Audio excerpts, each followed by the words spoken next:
नमः शिवाभ्यां सरसोत्सवाभ्याम् नमस्कृताभीष्टवरप्रदाभ्याम्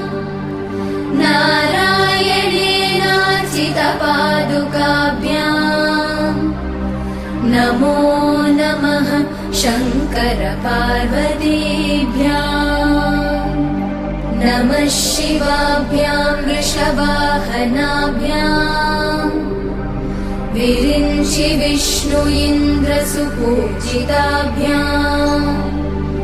विभूतिपाटीरविलेपनाभ्याम् नमो